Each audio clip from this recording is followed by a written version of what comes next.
Hello বন্ধুরা, roaming বার্ডসের আবার একটা নতুন ভিডিওয়ে আপনাদের সবাইকে স্বাগত। তো গত পর্বে আপনারা আমাদের শান্তিনিকেতনের লোকাল সাইট সিইংয়ের কিছু অংশ দেখেছিলেন, আর এই পর্বে আপনারা সোনাঝুরি হাটের পর আমাদের লোকাল সাইট সিইংয়ের বাকি অংশগুলিও দেখতে পাবেন। তাহলে চলুন বন্ধুরা, আর কথা না বাড়িয়ে ভিডিওটা শুরু করা যাক।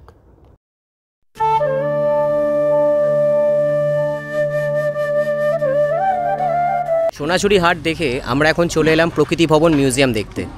সকাল 9টা থেকে বিকেল 5টা পর্যন্ত কিন্তু এই মিউজিয়াম খোলা থাকে, আর এখানে কিন্তু এন্ট্রি ফি হচ্ছে মাথাপিছু 30 টাকা। তবে ফটোগ্রাফি বা ভিডিওগ্রাফির জন্য কিন্তু আলাদা করে আরও 20 টাকা চার্জ দিতে হয়। তো এবার আপনারা বলতেই পারেন যে প্রকৃতি ভবনে এসে কি দেখবেন। এখানে কিন্তু দেখুন, এখানে এরকম বিভিন্ন ধরনের সব পাথর রাখা আছে। যেমন এটার নাম লেখা আছে হচ্ছে গণেশ। তবে এই পাথরটাকে পাথরটার স্ট্রাকচারটাই হচ্ছে গণেশের মতো, কিন্তু এখানে এটা কিন্তু কোনোভাবে তৈরি করা নয়। বিভিন্ন জায়গা থেকে এই ধরনের বিভিন্ন সাইজের বিভিন্ন শেপের পাথর কিন্তু সংগ্রহ করে এই টোটাল এরিয়াটাতে সব সংরক্ষিত করে রাখা আছে। এখানে কিন্তু কোনোটাই হাতে তৈরি নয়, বিভিন্ন ধরনের স্ট্রাকচারের পাথর বিভিন্ন জায়গা থেকে কালেক্ট করে এখানে এনে রাখা হয়েছে। তাই এই জায়গাটার নাম হচ্ছে প্রকৃতি ভবন মিউজিয়াম।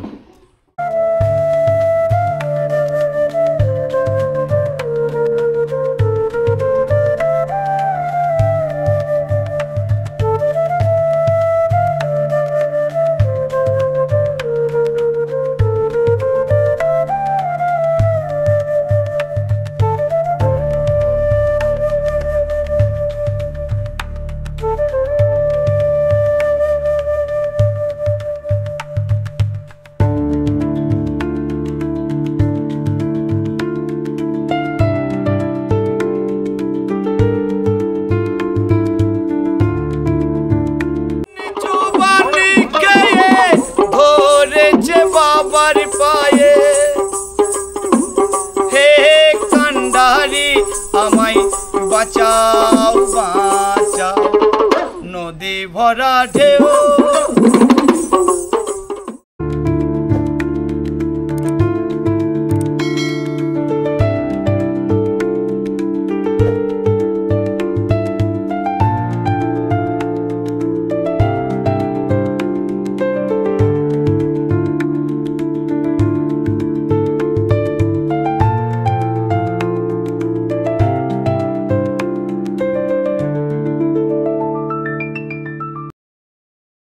এই প্রকৃতি ভবন মিউজিয়ামের গ্যালারিটিও সত্যিই দেখার মতো।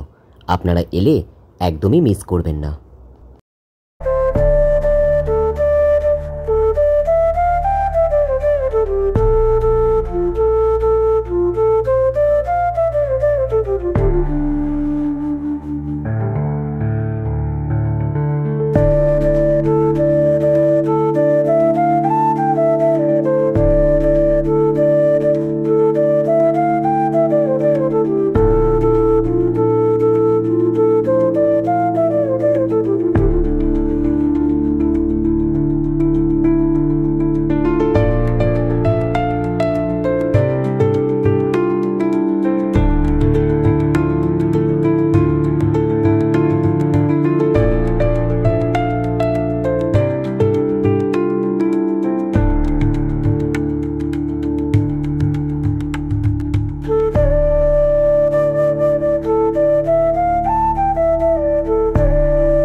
প্রকৃতি ভবন মিউজিয়াম দেখে এরপর আমরা চলে এলাম ঠিক তার পাশেই শ্বেতশুভ্র এক বিশাল বুদ্ধমূর্তি দেখতে, যার উচ্চতা প্রায় 34 ফুট। প্রকৃতি ভবন মিউজিয়াম থেকে পায়ে হেঁটেই এখানে আসা যায়। এরপর আমরা শান্তিনিকেতনের বিখ্যাত লাল মাটির পথ ধরে ধীরে ধীরে এগিয়ে চললাম আমাদের পরবর্তী গন্তব্যের দিকে।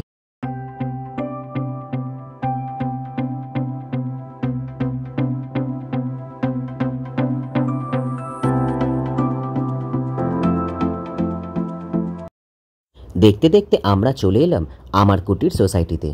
এখানে কবিগুরু রবীন্দ্রনাথ ঠাকুরের একটি সুবিশাল মূর্তি রয়েছে। সোনাঝুরি হাটে যে সকল প্রকার জিনিস কিনতে পাওয়া যায় সেই সকল প্রকার জিনিস এই আমার কুটির সোসাইটির শোরুমেও কিনতে পাওয়া যায়, তবে দাম তুলনামূলকভাবে একটু বেশি, এবং ভিতরে ফটো বা ভিডিওগ্রাফি অ্যালাউ না বলে ভিতরটা আমরা আপনাদেরকে ঘুরিয়ে দেখাতে পারলাম না। এরপর আমরা চলে এলাম শান্তিনিকেতনের বিখ্যাত সৃজনী শিল্পগ্রাম দেখতে। 2008 সালে 26 একর জায়গার ওপর তৈরি করা হয়েছিল এই শিল্পগ্রাম। এখানে প্রবেশ মূল্য মাথাপিছু 30 টাকা, তবে স্টুডেন্ট এবং 5 থেকে 12 বছরের বাচ্চাদের জন্য প্রবেশ মূল্য মাথাপিছু 10 টাকা। সকাল 9:30 থেকে বিকেল 5টা পর্যন্ত এটি খোলা থাকে, তবে টিকিট কিন্তু দেওয়া হয় বিকেল 4:30 পর্যন্ত। আপনারা যদি এখানে স্টিল ক্যামেরা দিয়ে ফটো তুলতে চান তাহলে প্রবেশ মূল্যের সাথে আরও অতিরিক্ত 50 টাকা আপনাদেরকে পে করতে হবে। এছাড়া আপনারা যদি প্রফেশনালি ফটোশ্যুট করতে চান তার জন্য প্রতি ঘন্টায় 1000 টাকা, এবং প্রফেশনালি ভিডিও শ্যুট করার জন্য প্রতি ঘন্টায় 2000 টাকা করে আপনাদেরকে এক্সট্রা পে করতে হবে। তবে মোবাইল ক্যামেরা দিয়ে ফটো বা ভিডিওগ্রাফি করার জন্য কিন্তু কোনো রকম বিধিনিষেধ নেই।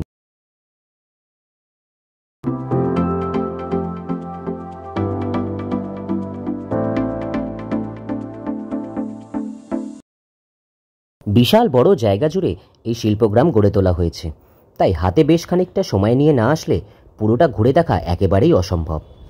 আমাদের রাজ্য পশ্চিমবঙ্গ ছাড়াও বিহার, ঝাড়খণ্ড, উড়িষ্যা, আসাম, ত্রিপুরা, মণিপুর, মেঘালয়, সিকিম, আন্দামান নিকোবরের মতো ভারতবর্ষের বিভিন্ন রাজ্যের সংস্কৃতিকে সুন্দরভাবে এখানে ফুটিয়ে তোলা হয়েছে।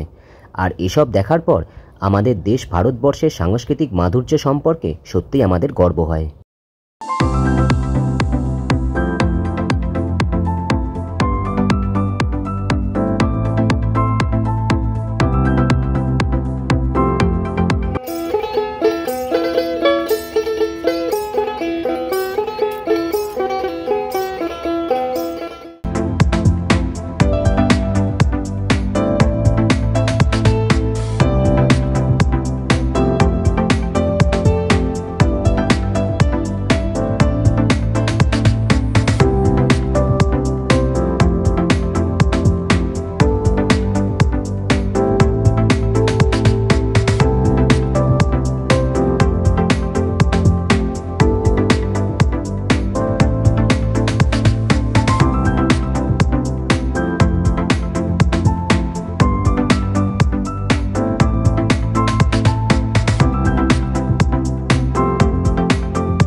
এই সৃজনী শিল্পগ্রামের বেশ কিছু জায়গায় গাছগুলিতে সুন্দর সুন্দর রং দিয়ে ভাস্কর্য ফুটিয়ে তোলা হয়েছে, তবে এই গাছগুলি কিন্তু সকলেই মৃত।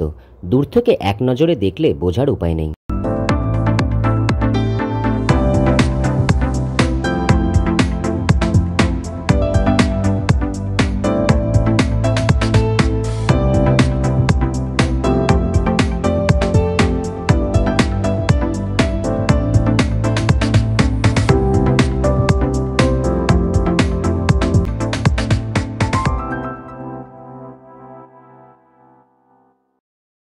বন্ধুরা চলে এসেছি এখন সুরুল রাজবাড়ি দেখতে।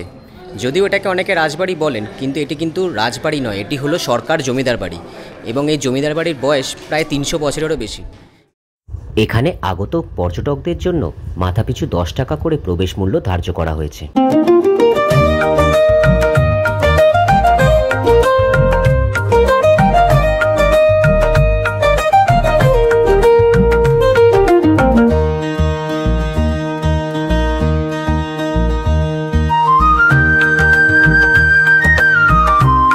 বেশ কিছু সিনেমা এবং সিরিয়ালের শুটিং কিন্তু হয়েছে এই জমিদার বাড়িতে। আর জমিদার বাড়ির এইটি হলো নাট মন্দির, আর নাট মন্দিরের ভেতরে ওইখানে একটি মঞ্চ আছে এবং তার ভেতরে একটি কাঠামো রয়েছে।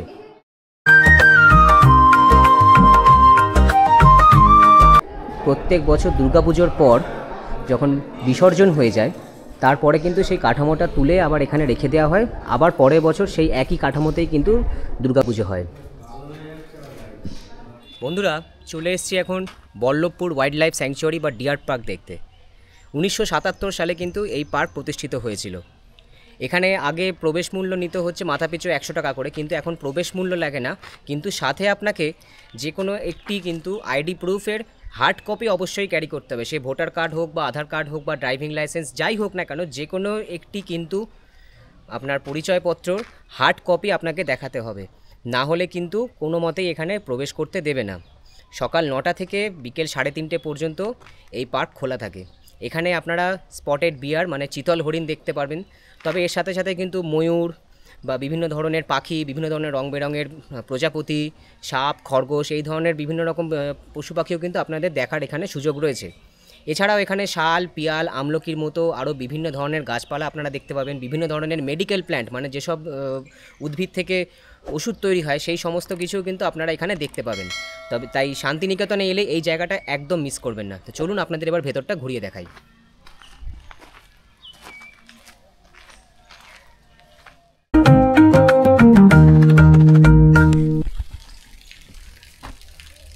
এই দিক দিয়ে তুলবো না, এইখানটা ঢুকে গেছে গাছে। ওই দেখো জল খাবে, জলটা পড়ছে। এগুলো বাচ্চা বাচ্চা মাকে সুন্দর করে দিচ্ছি তো না। ক্যামেরা দেখে তোমার তাকিয়ে আছে কি সুন্দর। ওদেরও ভিডিও হচ্ছে, চলে গেছে। এত কাছ থেকে ক্যামেরা হবে না, যখন দিচ্ছে যাবে। ওই দেখো বদমানটা ওদিকে গেছে, জল খাবে জল। না আসছে সামনে যাও না, সামনে যাও না। ওই দেখো ও দেখছে।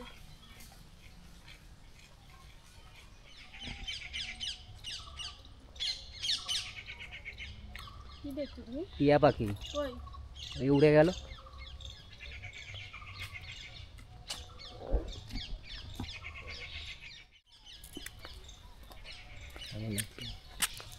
খুব ভালো লাগছে, হরিণ দেখতে পেয়েছি একদম সামনে থেকে, মানে টুক টুক করে কি সুন্দর বেরোচ্ছে তারা একদম রাস্তায়, দেখতে পেয়েছি, ভালো লাগছে। বন্ধুরা ডিয়ার পার্ক দেখে কিন্তু খুব জোর খিদে পেয়ে গেছিলো, তাই আবার সেই পরিচিত কৃষ্ণাদির খাবার ঘর থেকে আমরা আজকে চিকেন থালি খেয়ে নিয়েছি, যার দাম পড়েছে পার থালি 210 টাকা করে। তো আমাদের খাওয়া দাওয়া কমপ্লিট। এবার আমরা যাব বিশ্বভারতীর ক্যাম্পাসটা ঘুরে দেখতে। চলুন। বিশ্বভারতী ক্যাম্পাস ঘুরিয়ে দেখানোর আগে একটা কথা আপনাদেরকে জানিয়ে দিই, এখন কিন্তু সাধারণ পর্যটকদেরকে আর সরাসরি ভিতরে প্রবেশ করতে দেওয়া হয় না, সব কিছুই আপনাদের বাইরে থেকেই দেখতে হয়। কেবলমাত্র এখানকার মিউজিয়ামে আপনারা মাথাপিছু 100 টাকার বিনিময়ে টিকিট কেটে ভিতরে প্রবেশ করতে পারবেন।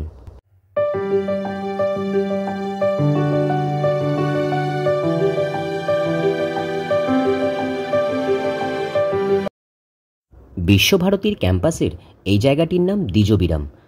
গ্রীষ্মকালে রবি ঠাকুর এখানেই বিশ্রাম করতেন। যখন ওই পক্ষী তীর্থম, হ্যাঁ আচ্ছা, দেবেন্দ্রনাথ ঠাকুর তখনকার দিনে এখানে খাবার দিত, আর পাখিগুলো শীষ করে ডাকতো, আর পাখিগুলো দুনিয়ার আসতো, এখানে খাবার দিত, খাবার খেত, আর ওই গোল করা পাত্রটা তো ওর মধ্যে জল দিত, খাবার এখানে জল। দেবেন্দ্রনাথ ঠাকুর ওনার বাবা দেখা করতে আসতো, সে রায়পুরের জমিদার, তখন উনি হাতিতে করে আসতেন, রায়পুরের জমিদার হাতি করে আসতে? হ্যাঁ, তখন হাতি করে আসতেন রবীন্দ্রনাথ ঠাকুরের সাথে দেখা করার জন্য। আচ্ছা। হাতি এখানে বেঁধে দিত, আর ওই যে হাতি চালায় যে মাউত, ওই মাউত আর হাতি এখানে থাকতো। আর সেই জন্যেই এই জায়গাটির নাম হাতিপুকুর। এটি হলো বিখ্যাত শিল্পী খ্যাপাদাস বাউলের বাড়ি। এইটি হলো বিশ্বভারতীর আর্ট কলেজের ছাত্রাবাস, নাম নন্দন হোস্টেল। আর এইটি হলো বিখ্যাত চিত্রশিল্পী নন্দলাল বসুর বাড়ি। সহজপাঠ বইয়ের সমস্ত ছবি এনারই আঁকা, যেগুলি সত্যি এক অমর সৃষ্টি।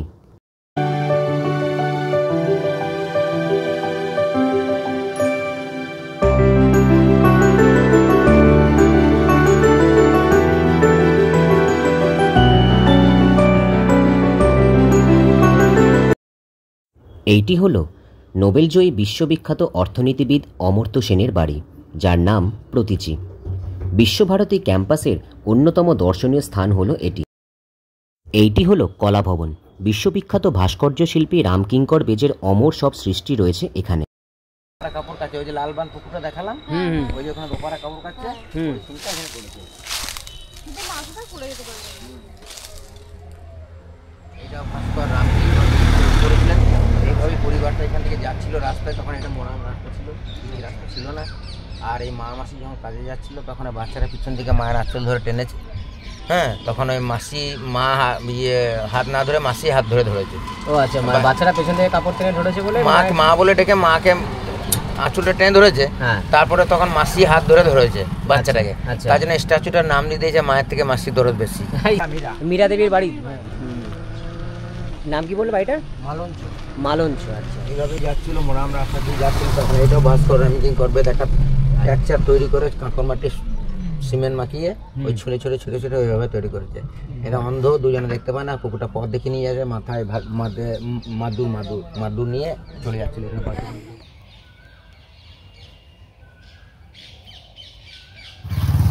এটা নাট্যঘর। আগে নাটকটাও এখানে হতো। আগে নাটক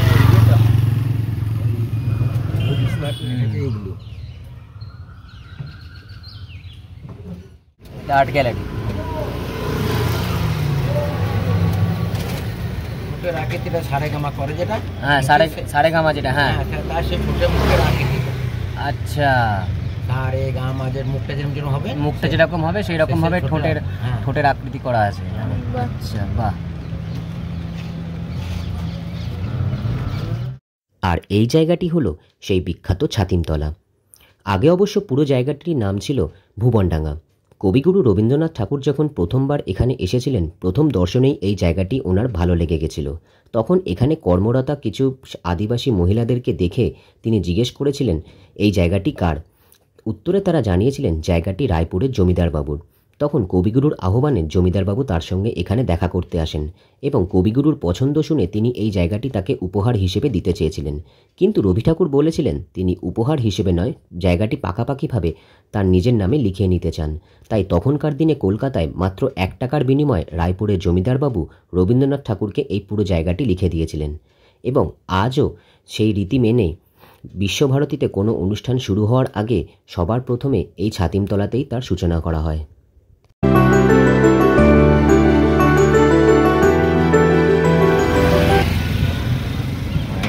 এই শান্তিনিবাস থেকেই নাম হলো শান্তিনিকেতন।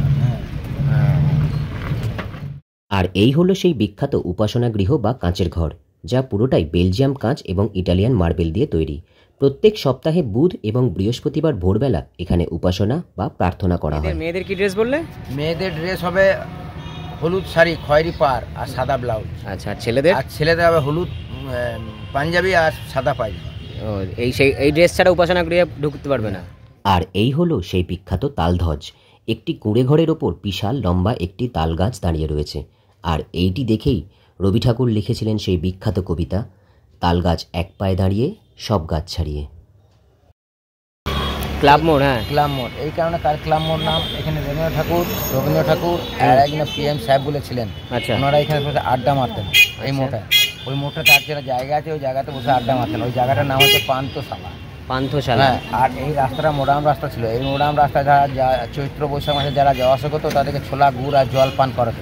আচ্ছা, ওখানে কুঁয়ো আছে, কুঁয়োর জল আর ছোলা গুড় জল পান করাতেন। তার জন্য জায়গাটার নাম হচ্ছে পান্থশালা। আচ্ছা। আর উনি এই পিএম সাহেব যাকে বলছে অ্যাংলো ইন্ডিয়ান, উনি যখন এখান থেকে চলে যান তখন ওনার ওই বিষ্ণুপুর থেকে একটা হসপিটাল দান করে দিয়ে চলে যান, তার জন্য ওনার নামে হসপিটালটা আছে পিএম হসপিটাল।